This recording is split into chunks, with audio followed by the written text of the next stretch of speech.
തുടർഭരണം വന്നാൽ അരിവാൾ ചുറ്റിക നക്ഷത്രത്തിന് വോട്ട് ചെയ്യാൻ വേണ്ടി നിൽക്കുന്ന ന്യൂനപക്ഷ സഖാക്കളെ, തുടർഭരണം വന്നാൽ കേരളം പിന്നെ ഗുജറാത്താണ്. തുടർഭരണമുണ്ടായാൽ യോഗി ആദിത്യനാഥിന്റെ ഉത്തർപ്രദേശാണ്. ഒറീസയിലെ മയൂർഭഞ്ചാണ് കേരളം. മധ്യപ്രദേശിലെ ജാംബുവയാണ് കേരളം. മഹാരാഷ്ട്രയിലെ ഭീവണ്ടിയാണ് കേരളം. നമുക്ക് തിരിച്ചു ഞാനൊരു കാര്യം ആവർത്തിച്ചു പറയാം.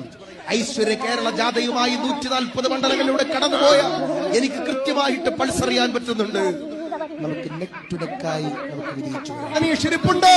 കോൺഗ്രസുകാരെ, മുസ്ലിം ലീഗുകാരെ, UDF-കാരെ, അവസാനത്തെ ബസ്സാണിത്, അവസാനത്തെ ലാപ്പാണിത്.